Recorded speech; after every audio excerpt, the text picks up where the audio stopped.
Hello! ఈసారి కొత్త ఆవకాయ పచ్చడి పెట్టడం స్టార్ట్ చేశాము.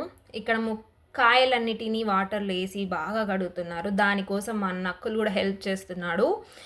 ఈ కాయలన్నీ ఒకటే చెట్టువి. మా వదిన వాళ్ళ చెట్టువన్నమాట. అలా కడిగి పక్కకెట్టుకున్నాము. దానికోసం ఆయిల్‌ని హీట్ చేసుకొని, ఎల్లిపాయలని ఒలిచి పెట్టుకుంటున్నాము. మా వదిన ఇక్కడ కాయలన్నిటిని బాగా కడిగి తుడిచిపెట్టుకుంటుంది. ఎందుకంటే మనం పచ్చడి పెట్టేటప్పుడు దాంట్లో ఒక చిన్న నీటి చుక్క పడ్డా కూడా పచ్చడి ఖరాబ్ అవుతుంది కాబట్టి. తర్వాత ఇక్కడ ఆవాలు, దొడ్డుప్పుని ఎండబెట్టుకొని మిక్సీ పట్టుకొని పెట్టుకుంటున్నాము. పచ్చడిలోకి ఆవపొడి రెడీ అయిపోయింది. నెక్స్ట్ ముక్కల్ని కాయలన్నిటి కట్ చేసుకోవాలి కాబట్టి ఇక్కడ మా అన్న హెల్ప్ చేస్తున్నాడు. కాయలన్నీ ముక్కలు కొడుతున్నాడు. తర్వాత నేను కూడా ట్రై చేశాను. ముక్క అది చితికిపోయింది మొత్తం. దాని తర్వాత అంతా కొట్టడం అయిన తర్వాత మా వదిన ఎన్ని అయినాయని చెప్పేసి కొలుచుకుంటుంది. ఆవా పొడి ఎంత వేయాలి, ఉప్పు ఎంత వేయాలని చెప్పేసి.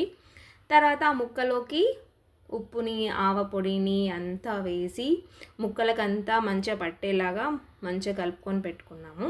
దాని తర్వాత అందులోకి కారం, ఉప్పు ఎంత పడుతుంది అని చెప్పేసి కొలిచి దాంట్లో ముక్కలలో వేసి అంతా కలిపేసాము. నెక్స్ట్ కాగబెట్టుకున్న వేడి చేసి పెట్టుకున్న ఆయిల్ని అందులో వేసి మొత్తం ముక్కలన్నిటికీ పట్టేలాగా బాగా కలిపేసాము. ఈ వెల్లుల్లిని పేస్ట్ పెట్టేసాము. చిన్న చిన్న అంటే కచ్చపెచ్చగా మిక్సీ పట్టేసి అందులో కలిపేసాము. ఇక్కడ మా వదిన అన్న పోటీగా కలుపుతున్నారు పచ్చడిని. మొత్తం కింది నుంచి పై వరకు అంతా కలవాలని చెప్పేసి డివైడ్ చేసేసుకొని అలా మొత్తం కలిపేసి పెట్టుకున్నారు. మొత్తానికి రెడీ అవుతుంది చట్నీ. మొత్తానికి ఆవకాయ పచ్చడి రెడీ అయిపోయింది. దీని తర్వాత ఇదంతా తర్వాత వేరే దాంట్లో చేంజ్ చేసిన తర్వాత పచ్చడి పెట్టిన గిన్నెలో కొంచెం అన్నం వేసుకొని కలుపుకొని తింటే ఎంత బాగుంటుంది. అందరూ ఇలాగే చేస్తారు నాకు తెలిసి.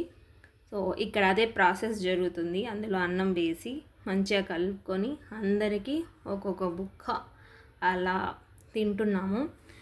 చాలా బాగా అనిపించింది. ఈ ఆవకాయ పచ్చడి ఆఫ్టర్నూన్ స్టార్ట్ చేస్తే నైట్ అయిందండి. చాలా బాగుంది టేస్ట్ మాత్రం.